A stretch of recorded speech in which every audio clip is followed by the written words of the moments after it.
All right, I'm going to talk to you a little bit this morning about categorizing America's enemies into three rather definite groups. The three groups are these. The first group, overt revolutionaries. Second group, Fabian Socialists. And third group, insiders. The first group, overt revolutionaries. These are the ones that are most easy to see. They usually shout what they believe, destroy the government, destroy the country. These are people who profess to be communists. As I say, they're the most easy to spot, and they are the least dangerous to the country. Least dangerous of the three groups. A lot of attention is focused upon them, but their chances of actually overthrowing this country are zilch. Group two is the one that we're going to concentrate most on today. Fabian Socialists, and we'll define that in a minute. Fabian Socialists are not a rock and roll group. It is a philosophy. And you have heard, I'm sure, a lot about the insiders. In fact, I wrote a book about the insiders called None Dare Call It Conspiracy, which I hope you will read or reread. I still reread that book every once in a while. I have to, because I'm going to give a speech or something. And it's amazing how much you can learn by going back over something. And there's a lot in that book. But you know, when you talk about a conspiracy, when you talk about the insiders, there is a whole mountain of circumstantial evidence that any honest person can look at and say there's no question there is a group of insiders that manipulate the American government and to some degree the American economy from the very highest levels. But there's never been an insider who has confessed. There is no evidence that I know of, and I've looked pretty hard, that you could ever take any of these people into court and convict them. It's kind of like going along a golf course and you see a lot of divots in the ground. And you know that somewhere in front of you there's a lousy golfer. But you haven't seen him yet. But there is another group of conspirators that we have definite proof that would actually stand up in court if being a revolutionary were in itself a crime. These are the Fabian Socialists. The Fabian Socialists within the United States have almost overwhelming control of education, as Alan just spoke of the mass media, the government bureaucracy, and certainly a large clergy. Sometimes they even sneak into tape recorders.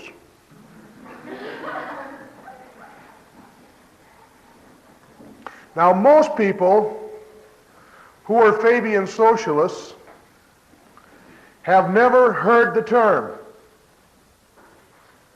When I got out of Stanford University, I was a Fabian Socialist. I'd never heard of it. I've talked to people who major in political science in universities and asked them, how much do you know about Fabian Socialism? And they say, what's Fabian Socialism? If you go to try to find books on Fabian Socialism, there have only been 2 or 3 ever written. You go to any political science textbook in college and look for the term Fabian Socialism, and if you can find it in there, write me a letter. I have never seen one reference to it. And yet the Fabian socialist philosophy has been probably the most important philosophy in the United States over the last 30 to 40 years. Most Fabian socialists consider themselves to be liberals. The socialists found out a long time ago that the word Marxist or socialist has a bad connotation. So they stole, and I mean literally stole, a good word, liberal. Many of you may not be aware of the fact that people like ourselves in the last century were liberals. Liberals were people that believed in a limited government and maximum freedom for the individual. The very opposite of socialism. And a little after the turn of the century, the socialists found out they weren't getting anywhere calling themselves socialists, so they started saying, well, we're the true liberals because we're going to build a big government and we'll make that government work for the individual. In other words, it was just a total twisting of the real situation. When I got out of Stanford, I thought I was a liberal. I was a Marxist. I taught history at the high school level. I taught my students Marxism. I was just exactly what Alan Stang got through telling you about. And yet, and this is an important thing to remember, I did not know what I was doing. A teacher, when he goes to teach in high school or junior high, he can only teach what he's been taught. Before I would give a lecture to my students, I'd go dig out my notes from my history classes at Stanford. And then I'd go tell my students. I can remember some of the things I used to say about how Franklin D. Roosevelt saved the nation, and things that now just make me absolutely cringe.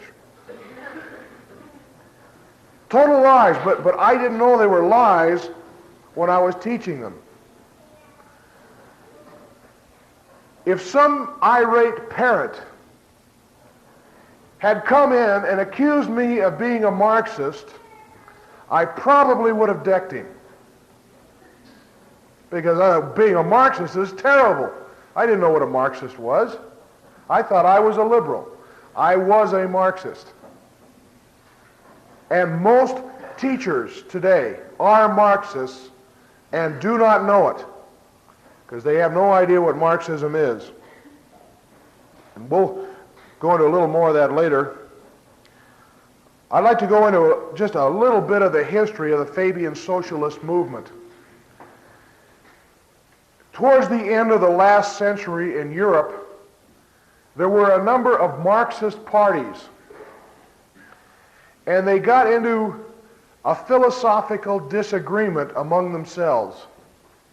And the main bone of contention was whether you could bring communism to a country, whether it had to be through a revolution, or whether it was possible to bring it to a country through the ballot box or through evolution. You might say that there was the violent people and the nonviolent people. And you had a lot of professor types who were dedicated Marxists, and they believed in building the socialist state. But the idea of blood in the streets was sort of repulsive to them. You know, these were sort of dandy types. And they said, well, you know, we think that there's another way to bring it about. This philosophy was particularly strong in England, where some of the intellectual types believed that it would be impossible to bring about an armed revolution within England.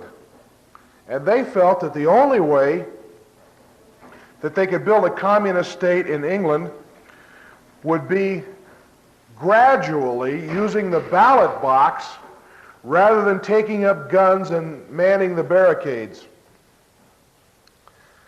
These people formed a group in 1894 in England called the Fabian Society. One of the most prominent individuals in the Fabian Socialist Society is a world-famous playwright, which you may have heard of, and certainly by the time you finish your education you will have heard of, named George Bernard Shaw. George Bernard Shaw made the statement, and I'm quoting here, "As a founder of the Fabian Socialist Society, I am basically a Marxist communist." Now, I would say that's being pretty blunt about it. But these people said, we don't want a revolution.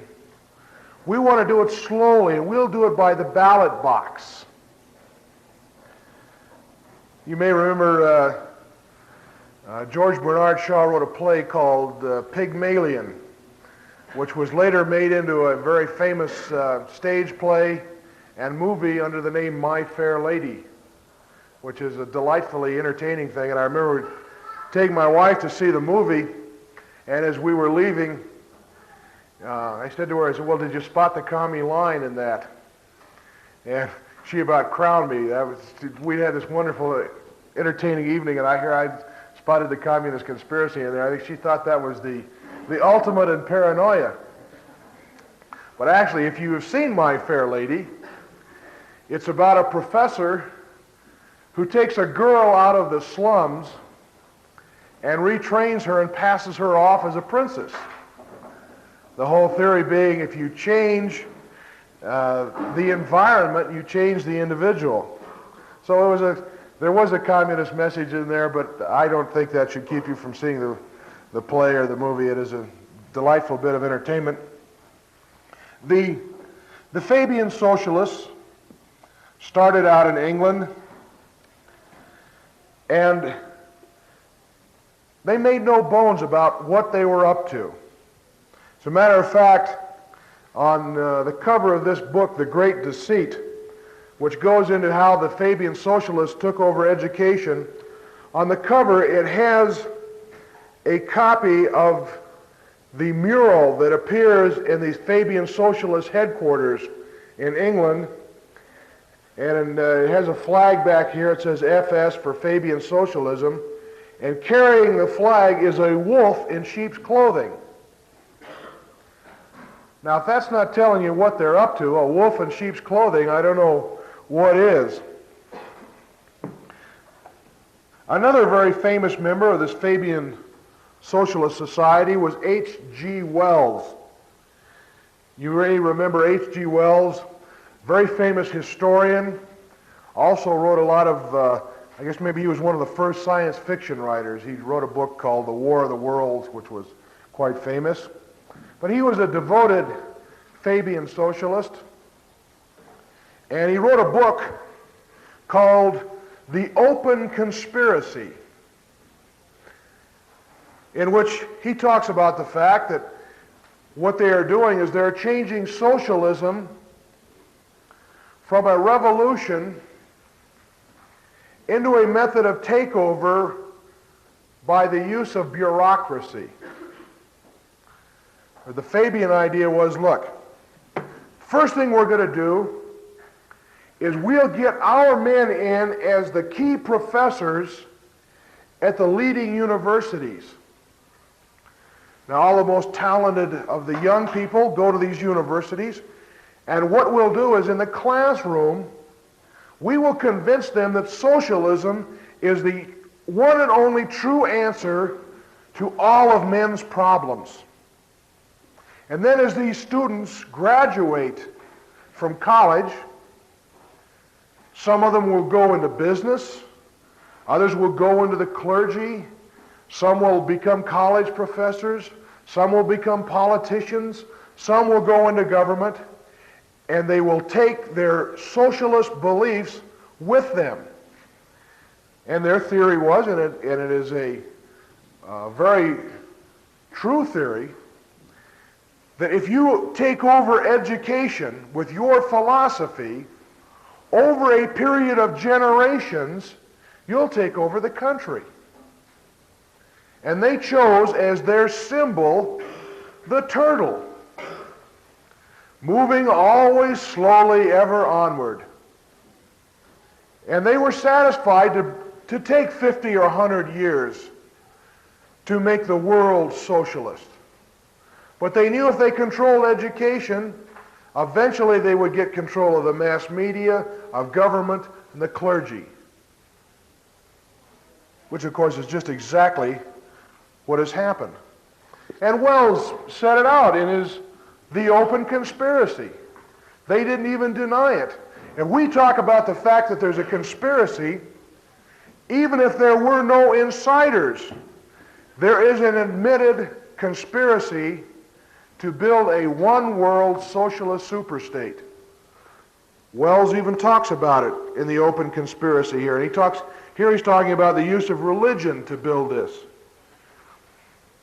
He says, the modernization of the religious impulse leads us straight to the effort for the establishment of the world state as a duty, and the close consideration of the necessary organization of the effort will bring the reader to the conclusion that a movement aiming at the establishment of a world directorate, in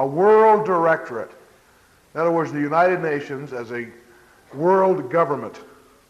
So these people, it wasn't any mystery.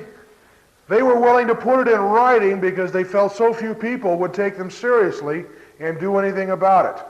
And in here he says, what we must do if we are to build this world socialist directorate, this world state, is we have to destroy the belief in religion, we have to destroy patriotism, and we have to destroy the free enterprise system.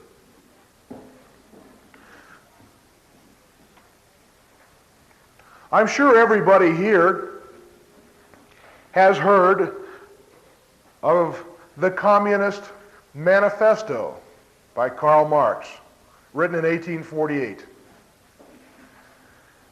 Very few people, unfortunately, have read it. I would imagine that most Americans believe that this is some kind of a book about throwing Molotov cocktails and making bombs and how to assassinate people and that type of thing. The Communist Manifesto isn't about that at all. The communists, on page 55 of this edition of the manifesto, sum up their entire program in what we might call the 10 Commandments of Communism. 10 ways that Karl Marx said you would build the communist state. 1, abolition of property and land. 2, a heavy, progressive, or graduated income tax.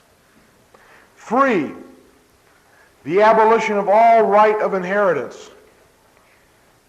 4, confiscation of the property of all immigrants and rebels. 5, centralization of credit in the hands of the state by means of a national bank. 6, centralization of the means of communication and transport in the hands of the state. 8, equal liability of all to labor.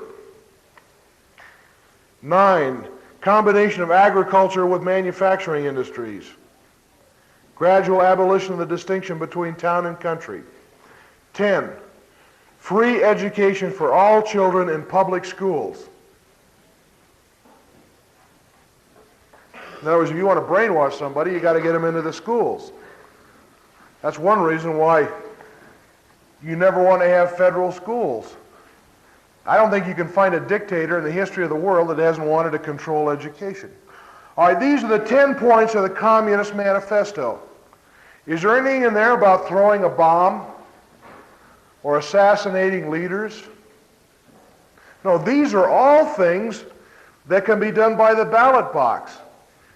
The Communist Manifesto is essentially a Fabian document, even though it was written 30 years earlier.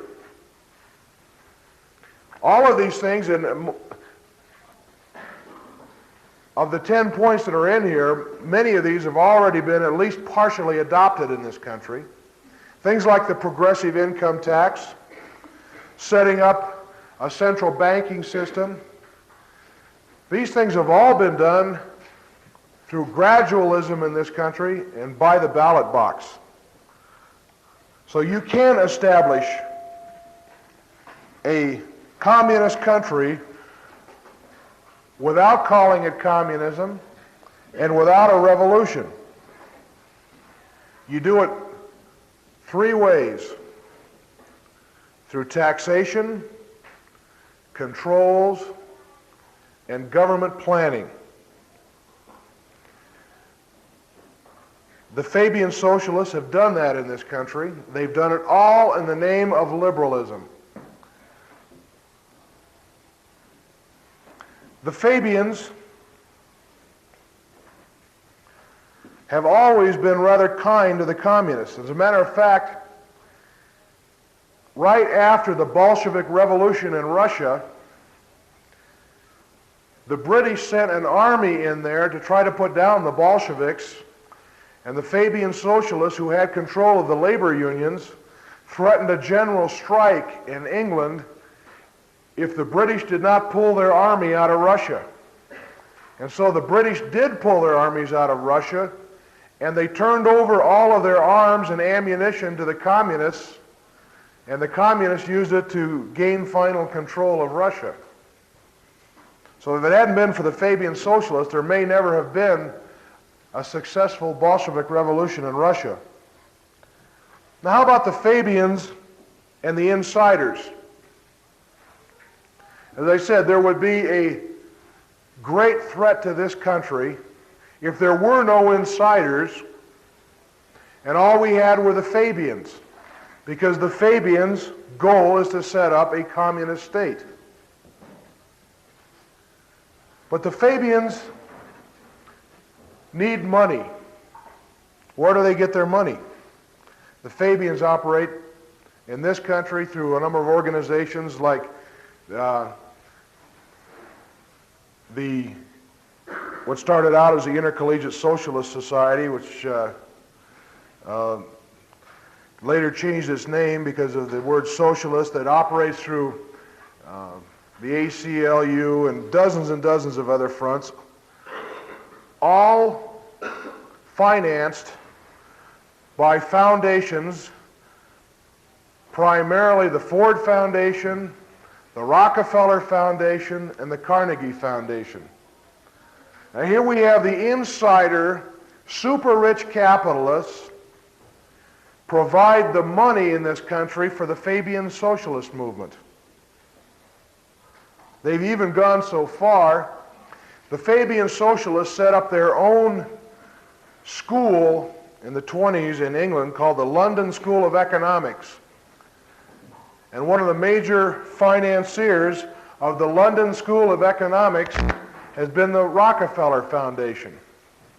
Now, isn't it interesting? Here you have these super-rich capitalists financing a movement which is ostensibly going to take their money away from them. These same insider organizations have financed the takeover of education by the Fabians, including particularly the production of textbooks, the very same thing that Alan Stang just finished telling you about. So you have a very strong interlock between the insiders and the Fabians.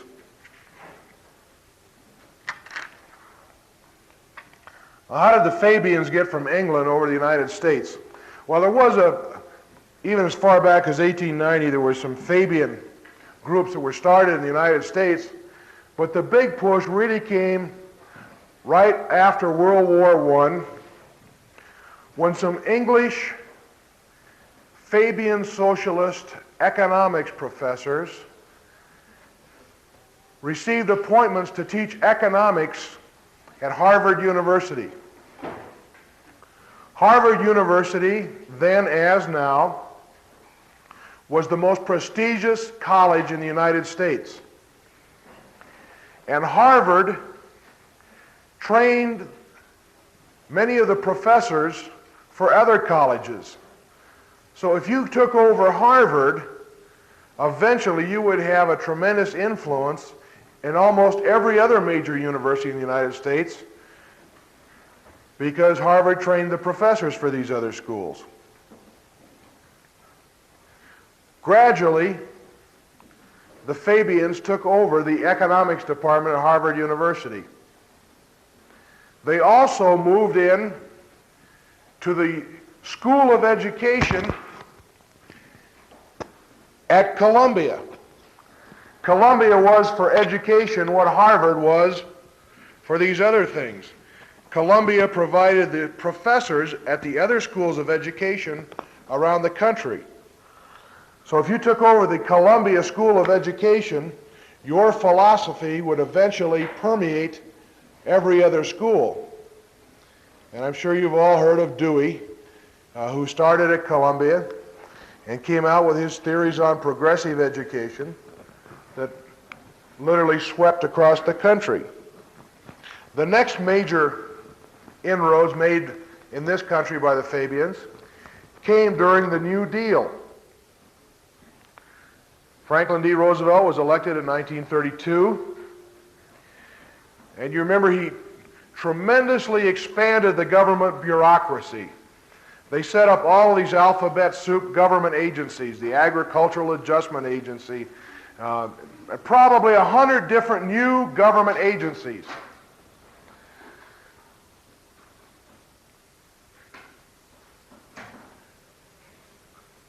These agencies then hired bureaucrats to run them. And all of the Fabians all over the country then became government bureaucrats. There must have been a shortage of college professors there for a few years. It was very easy during the New Deal for Marxists, whether they be communist revolutionaries or Fabian socialists, to get into the United States government, because nobody was trying to keep them out. And when you read the history of the 1930s in this country, you'd think that the communists, that there must have been millions and millions and millions of communists in this country. Well, there were quite a few in the labor unions and whatnot by the end of the 30s, but it wasn't really so much how many communists there were, it's where they were. They went into the government, the communists, Marxists, and the Fabian Marxist communists all went in under the New Deal. Then something very, very important happened as far as we're all concerned. At about that time, there was a Fabian socialist economist from England named John Maynard Keynes, K-E-Y-N-E-S.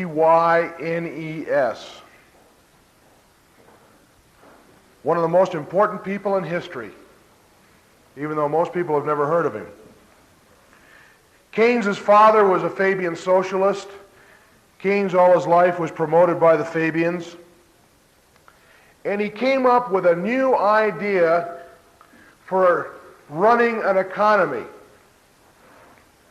And today, in the classrooms across the country, professors teach, and I was taught in my econ classes, that John Maynard Keynes was a capitalist economist who came up with a system to save free enterprise. Now, ladies and gentlemen, that is just an absolute outright lie. John Maynard Keynes was a Fabian socialist. He wrote a letter to a friend in which he said, "My new system will be the mercy killing of free enterprise." He bragged that his system would kill free enterprise, and yet millions of college students in the United States are told that this guy came along to save free enterprise. John Maynard Keynes was partially responsible for the creation of the Federal Reserve System in this country. He was at the founding of the International Monetary Fund after World War II. And his theories are taught in virtually every economics class in the United States. And he was a Fabian socialist. And we'll remember that a Fabian socialist, by definition, is basically a Marxist communist, but a man who believes that we'll bring it about through the ballot box, through gradual change, instead of revolution. A year and a half ago, Richard Nixon said, "In economics, I am now a Keynesian," which is just another way of saying, in economics, I am now a socialist, or I am now a Marxist communist. What was Keynes's theory? Well, in a simplified form, it was this. He said, if business is bad, then the government in its budget should run a deficit. In other words, it should spend more money than it takes in taxes. And he said that deficit will stimulate the economy and will get it going again. And he said in good years, when business is good and the government is running a surplus, then it should cut government spending. So you stimulate the economy in bad times and you put the brakes on in good times. Well, that's a reasonable sounding theory, isn't it? Of course, if it worked, our economy should be so fantastic now that everybody should be a billionaire, because we've run something like 35 deficits in the last 39 years. Now, even if this theory was sound as a theory, in reality it is not sound, for the very reason that politicians like to spend money and they don't like to tax, because spending money tends to make voters happy and taxing tends to make voters unhappy. So Keynes's theory of you spend money in bad times and you cut spending in good times has turned out to be you spend more money all the time. This causes inflation. I think we're all familiar with inflation. I was trying to think of something out of my own lifetime that might have meaning to you. And I remember going to the movies in 1943 when I was 6 years old, and it cost me 6 cents to go to a movie. And then one terrible, horrible day, it went up to 7 cents. What's going on? And then a few months later, it went up to 9 cents. And we're getting incensed. Terrible. And then it went to 11 cents and 14 cents. I don't know what it is today, but isn't 75 cents for a child to go to a movie?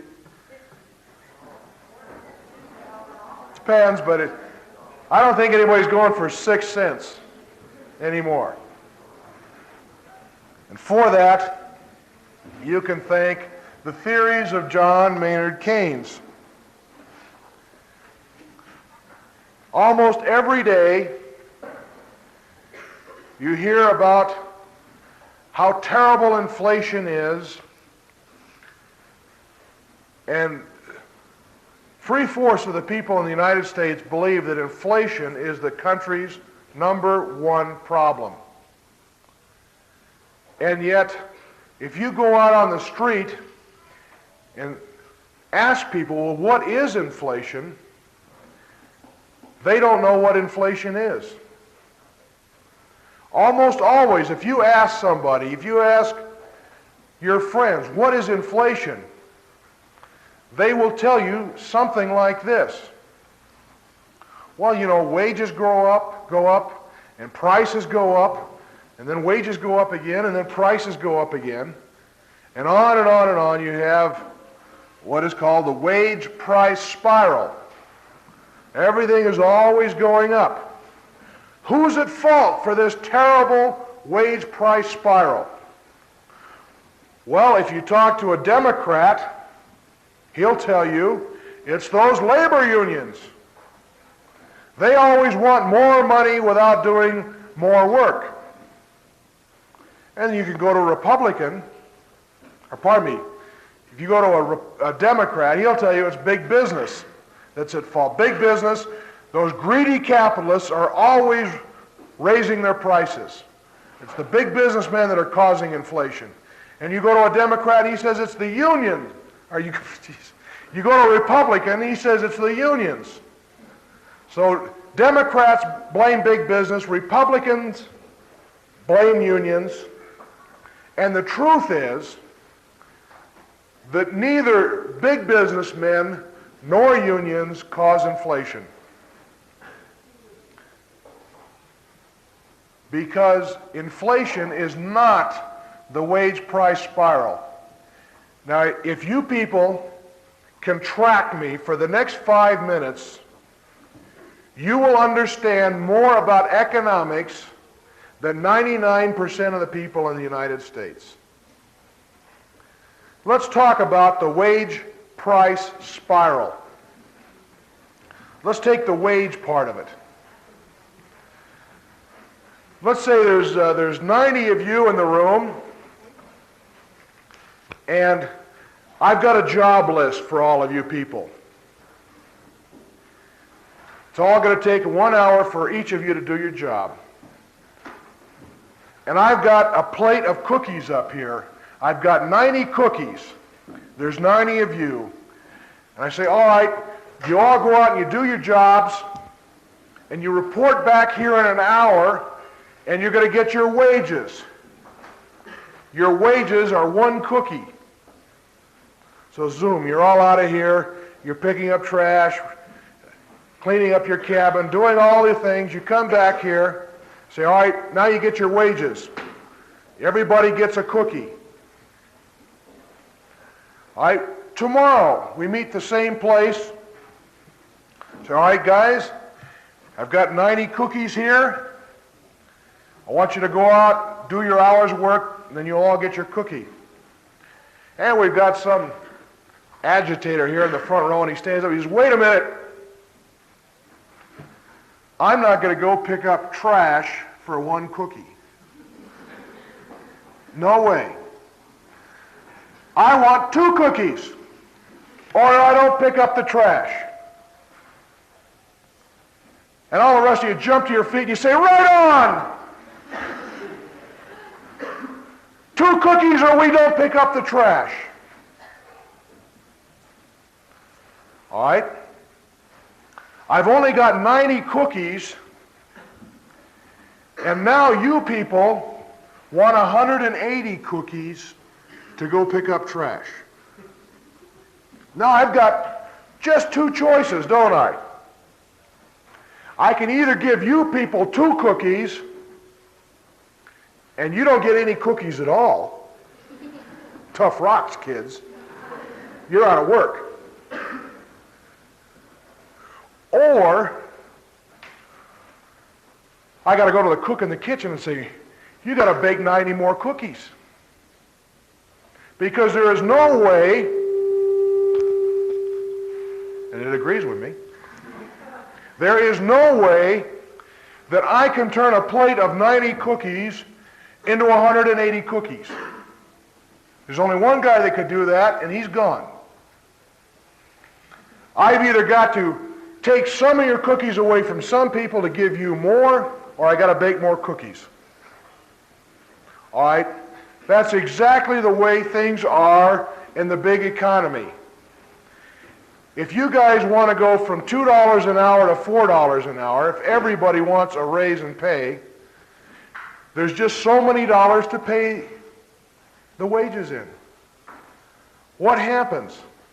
If I'm going to pay everybody more money, I've got to have more money to pay it, don't I? I mean, that's not a theory, that's physics.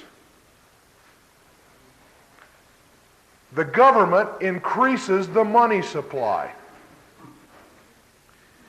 In 1932, there was $156 for every man, woman, and child in the United States in circulation. Since that time, based on the theories of John Maynard Keynes, the government has been printing more and more and more money. Now today, there is $2,100 in circulation for every man, woman, and child in the United States. In other words, the government went out and baked a lot more cookies.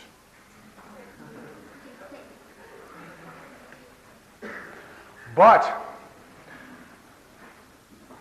what's happened? You don't go to the movies for 6 cents anymore. Now it's 75 cents or $1.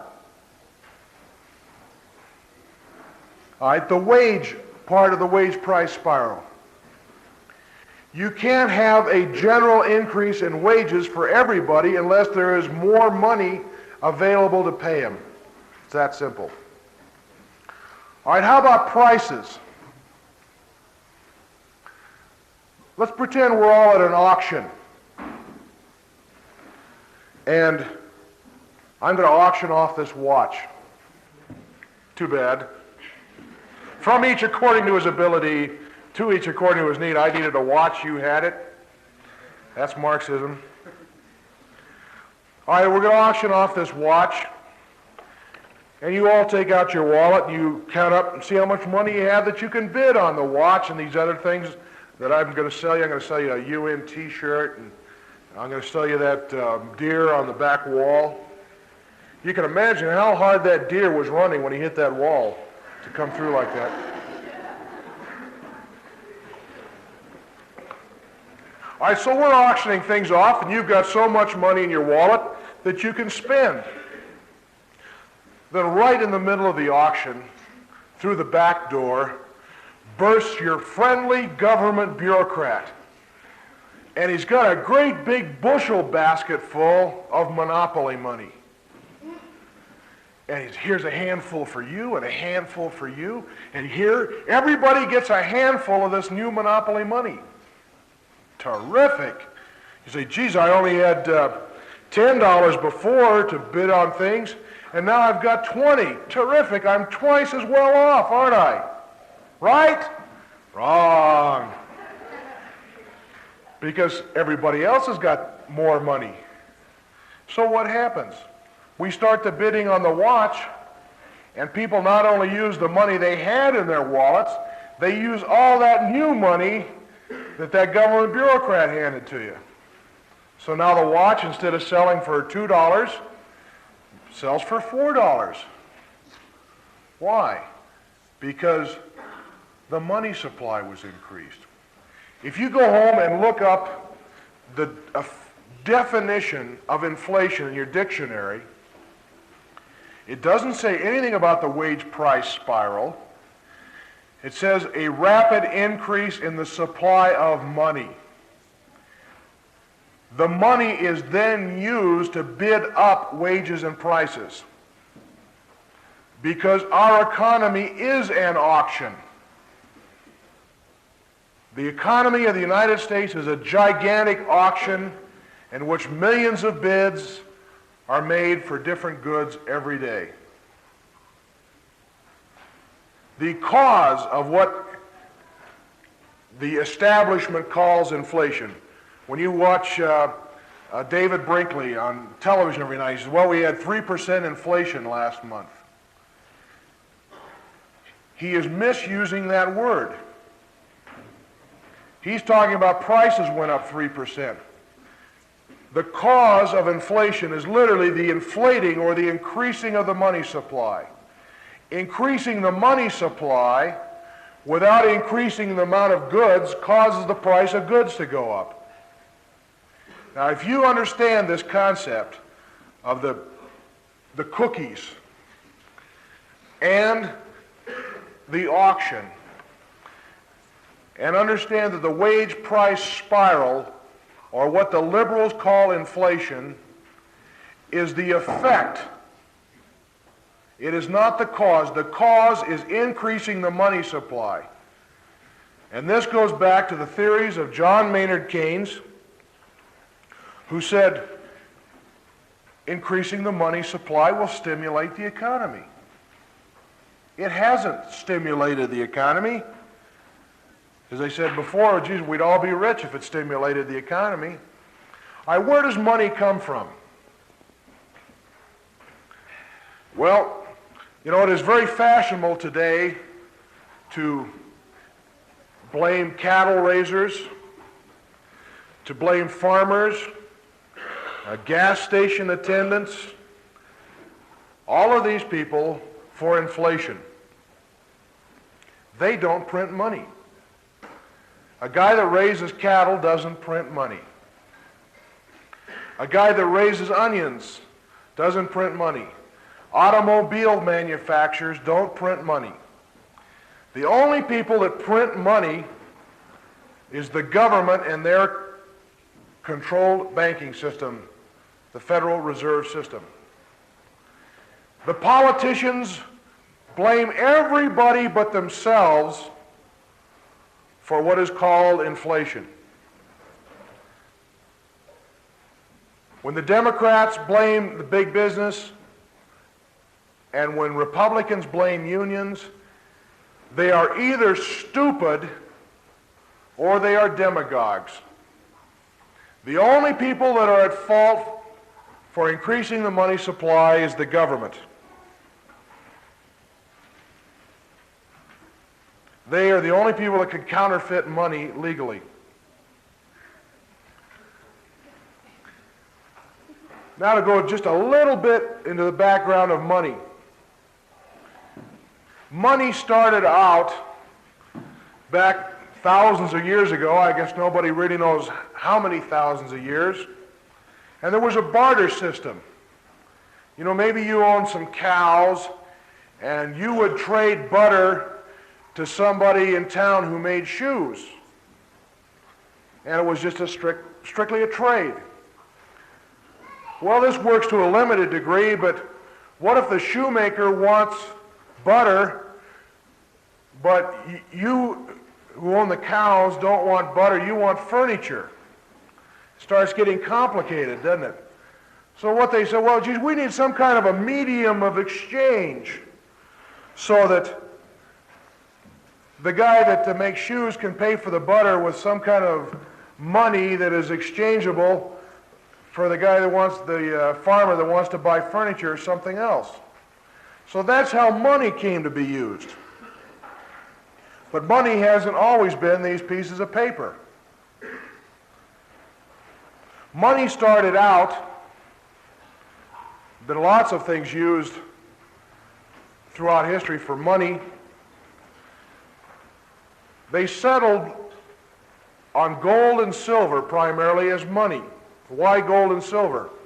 Well, it was scarce, and it wouldn't rot, and it was universally wanted by people. Let's say I've got a cow for sale, and this gentleman here offers me a bushel basket full of leaves for my cow. And this gentleman offers me 5 ounces of gold. I got to think to myself, gee, shall I take the gold or shall I take the leaves? Now, if you'd taken economics at Stanford like I did, they'd say, take the leaves. Because that gold is bad stuff. But farmers were smarter than econ professors. They wanted the gold. And so gold came to be universally accepted as money. But once the politicians got involved, they didn't like gold being used as money. Why? Well, you can't make gold out of nothing. You can print lots of these, but you can't create gold out of nothing. Now, John Maynard Keynes and his theory said, we've got to get gold divorced from money. Used to be, up until 1934 in this country, money was backed by gold. Gold coins actually circulated. You can still buy them at coin collector shops. And the government had billions of dollars of gold, and behind every one of these dollar bills was 1/35 of an ounce of gold. And they could only print so many of these because they couldn't print these unless there was gold behind them. Well, boy, the politicians thought that's just terrible. We can't have inflation if we have to back our money with gold. So Franklin D. Roosevelt called in all the gold. Said, well, we're in an emergency, and we'll give it back to you in 90 days, but in the meantime, we've got to hold it for you. So be patriotic and turn it in.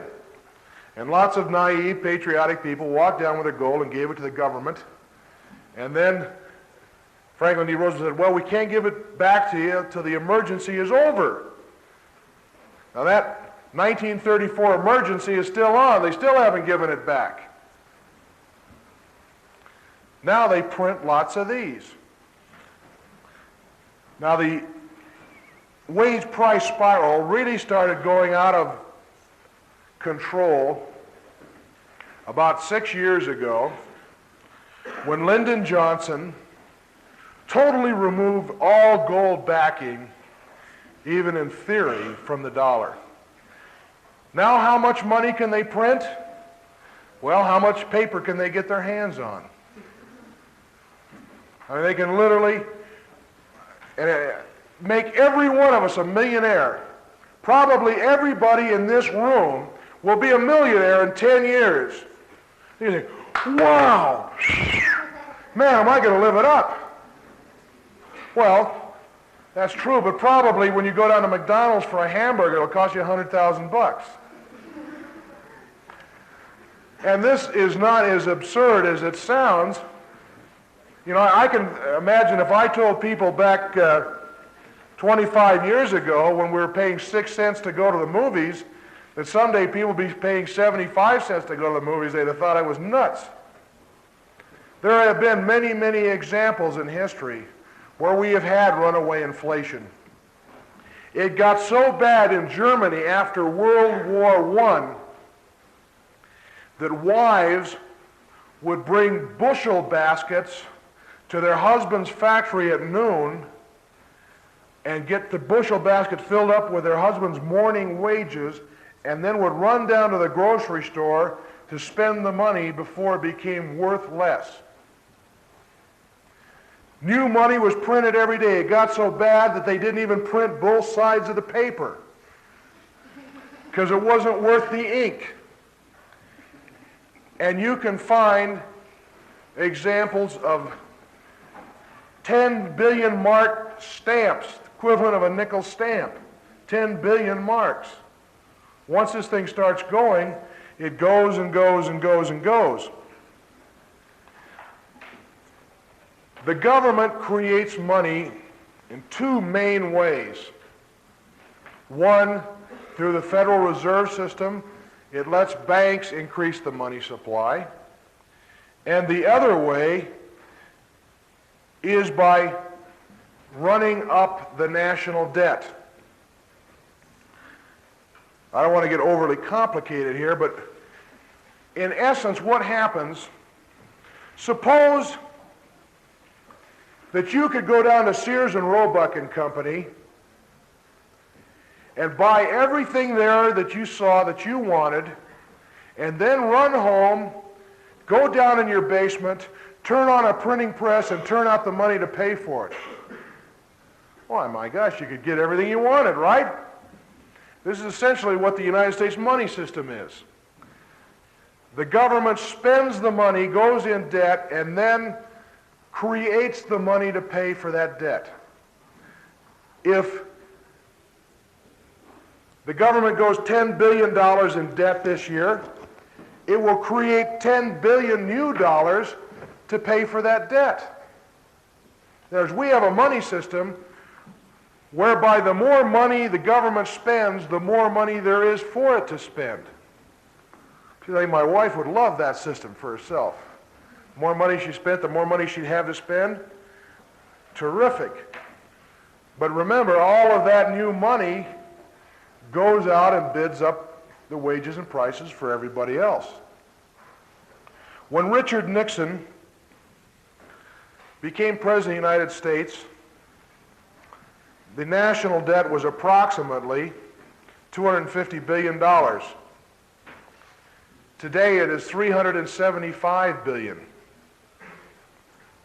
In other words, a third of our national debt has come just, of all the debt we have had since 1793, about a third of it we have accumulated in the last 5 years. Richard Nixon has run up $125 billion in debts. That means that by the time it goes through this progress of the new money being created, there's 125 billion new $1 bills out there, or their equivalent in credit, put into the auction. That's why the cost of living is up a third since Richard Nixon has been in office. Now, Richard Nixon used to say, if you run debts, you cause inflation. And then he started running them. He said, well, we'll stop this. We'll have wage and price controls, which he originally said he would never do.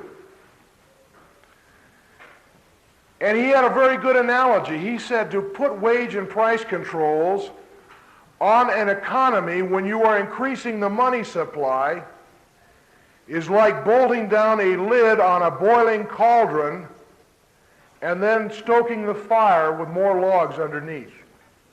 And that's just exactly what it is. Now, one or two things is going to happen. If you have a cauldron full of boiling water and you clamp a lid on it and then you throw more logs on the fire, one or two things is going to happen. Either you've got to take the lid off after a while and let the water boil over, or the cauldron's going to explode. So what did Richard Nixon do? Well, we had phase one, where he put the lid on, and phase two, where he took the lid off and it all boiled over, and now hamburger that was 65 cents a pound is 85 cents a pound. Inflation has been compared to, it's been called the economics of addiction. It's like a dope addict. A guy that shoots heroin has to have a bigger jolt all the time to get the same kick. It's the same thing with inflation. In order for the government to keep things rolling and not to have a depression, they have to keep inflating the money supply faster and faster and faster. And they're caught in a dilemma. If they stop the inflating, we have a recession or a depression. You know the difference between a recession and a depression? A recession is if your neighbor is out of work. A depression is if you're out of work. The government just doesn't call them depressions anymore. They call them recessions because it doesn't sound as bad. But inflation, once you start inflating, you keep on inflating more and more and more, and things get worse and worse and worse. And then you have people screaming for controls. This is what inflation causes. It causes controls, rationing, and higher taxes. You watch now. There's a lot of talk now about, well, we got to have higher taxes to take some of this money out of circulation, which of course is a total fraud. What they're saying is, we'll take the money away from you and let the government spend it. It's all right if the government spends it, but it's bad if you spend it type of thing. Well, we know from history and even from the last 6 months or a year that controls don't work. To stop inflation, the government has to stop the printing presses. They've got to stop the money machine. They've got to balance the budget. If we do that, we will have a recession. Because everybody now is hooked on the more and more money being put in circulation. Now, a politician looks at it this way. Unemployment is worse than inflation. And I don't care what happens as long as the cauldron explodes after I'm out of office. Pass it on to the next guy. Try to keep the thing going on some sort of a basis until I'm out of office. That's why these Fabian Socialists that came in under Franklin D. Roosevelt with the Keynesian system knew that once they got the country started on it, it would be almost impossible to get us off. Even if you change administrations and the Democrats go out and the Republicans come in, you don't start with a clean slate. The new guy inherits all of the problems that the old guy had. So Richard Nixon, instead of deciding to take his medicine, it's kind of like the Democrats got to go out on the binge, and Richard Nixon would have to take the hangover. And Nixon said, I don't want to take the hangover. I'm going to go off on another binge. Let the next guy have the hangover. And this goes on and on and on until eventually the thing destroys itself. So, as far as what you people can do to understand what is going on,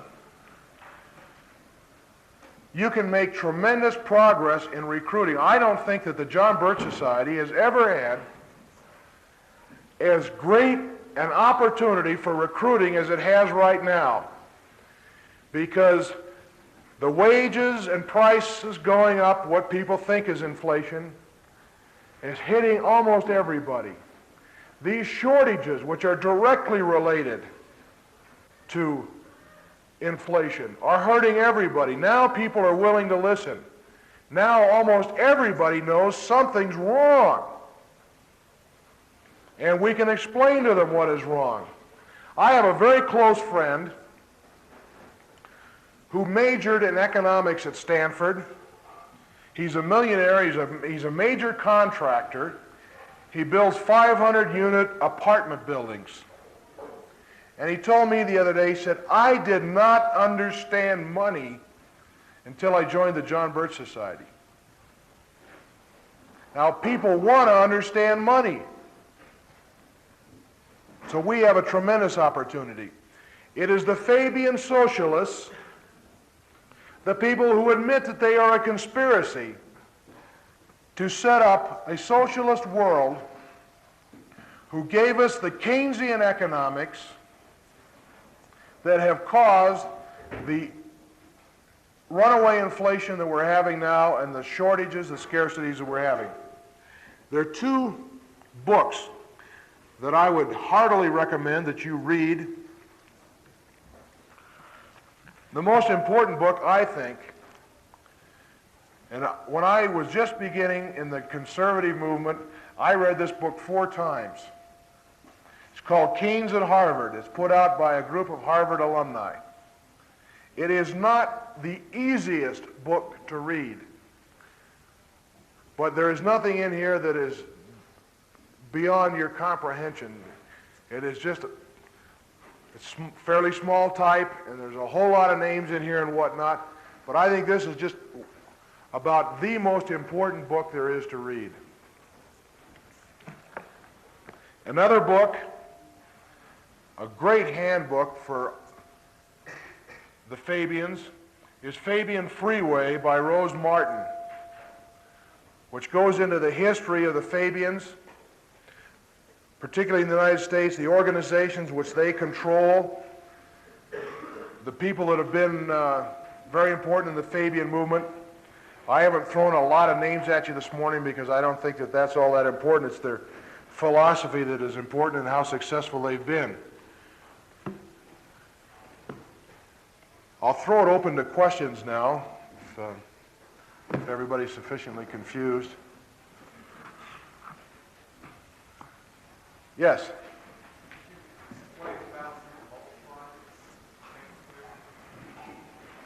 Well, again, we get into this thing. The idea of the multiplier was, in Keynes' theory, that, for instance, if you deficit spent $1, by the time it got going through an economy in which there was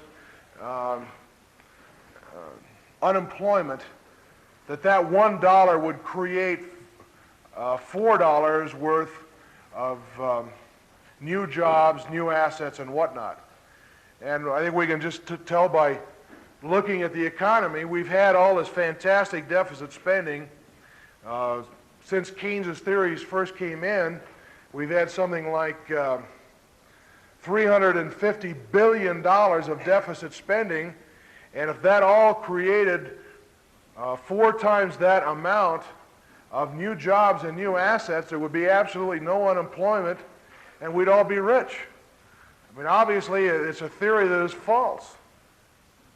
If you want to get into the technical aspects of that, there is a very good book that dissects Keynes from an economist standpoint by Henry Hazlitt, H-A-Z-L-I-T-T, in which he goes into that multiplier theory at quite a great extent. But that sounded great to people. They said, gee, you mean if we spend $1, we create $4 worth of new goods and stuff? Let's try it. And they've tried it $350 billion worth, and we're worse off than we were. And now it costs you 75 cents to go to a movie instead of 6 cents. Terrific. If they were right, you should be able to go to the movies for a penny. Yes?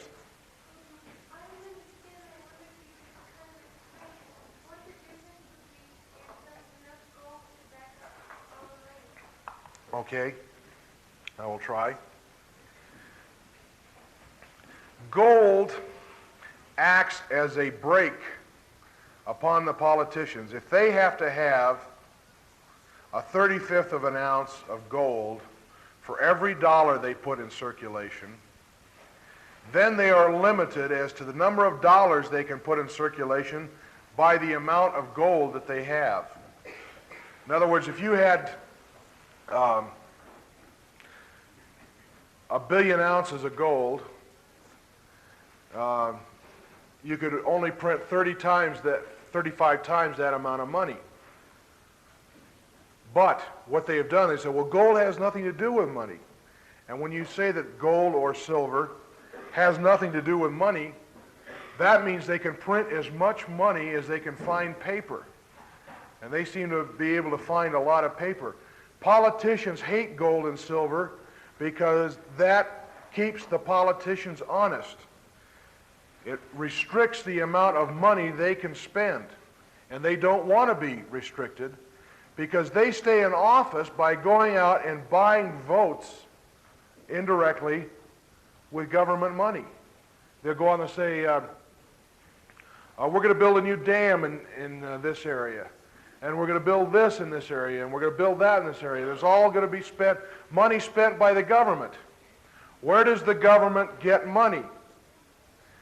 The government can get money only one of 3 places. It has to tax for the money, it has to borrow the money, or print the money. Now, when they borrow the money, when they borrow it through the Federal Reserve System, it is the same as printing the money. So from a practical standpoint, it gets down to there's 2 ways that the government gets the money it spends, and it's spending several $billion a day now. $268 billion, I think, is the budget this year. It has to get that $268 billion in reality, from one or two places. It has to tax for it, or it prints it. Now, if I go to you and I say, look, I'm going to build a dam in your district, and therefore I'm raising your taxes, then you say to yourself, gee, I'm not too sure I want my taxes to go up. I don't want the dam that bad. But if I go to you and say, look, I'll build a dam in your district, and your taxes aren't going up, you say, well, gee, that's keen. I'm getting something for nothing. But in reality, you're paying for that in the long run when you go down to the grocery store and all this increased money that the government has printed drives the prices of everything up. Clear now? Thank you. Yes, ma'am. Explain to me, if they do stop the presses, what exactly is happening? All right, you get into a sort of a complex. The question is, why do we have a recession if we stop the printing presses? You get into a kind of a complicated economic thing there called malinvestment. During, and I'll try to see if I can simplify that, during an inflationary period, a lot of businessmen go out and let's say I own a factory and inflation is going on, business looks good. So I go to the bank and I borrow money to expand my factory, but let's say I make widgets. You know, that's every Econ 1 class you make widgets. All right, I think, well, I'm going to expand my factory and I'm going to borrow the money and make more widgets. Then when the government stops printing the money, then that new demand for the widgets doesn't exist. So I have overexpanded. Businesses during an inflationary period tend to overexpand, and then when the inflation stops, they're caught, and they can't sell that extra stuff they geared up for, and so then there's unemployment. So that's why it's a vicious circle. It's like a heroin addict should never take that first shot. You should never take that first shot of inflation. Because once you start on this thing, when you stop it, you're going to have a reaction to it. Now, obviously, the sooner you stop, the better off you are, because it's going to be worse if you do more of it. You know, if you got a $10 a day habit and you got to kick that habit, that's not as bad as trying to kick a $100 a day habit or a $200 a day habit. So the longer you go, the worse it is. But people, the tendency of people and politicians is to say, well, we'll just have some more of the good stuff and we'll forget the bad stuff. And this is why the Keynesian theory was, you print more money in bad times and you stop it in good times. But in the practice, they just print more. They print more money in bad times and more money in good times both. And it goes on and on and on until eventually we're going to get to the point where, you know, a hamburger at McDonald's is going to cost you $100,000. Maybe you ought to buy a McDonald's franchise, yes. Pardon? Cut it? All right, you've been a very great audience. I will be around here the next 2 days. Any more questions, I'll be happy to answer them for you on an individual basis. Thank you very much.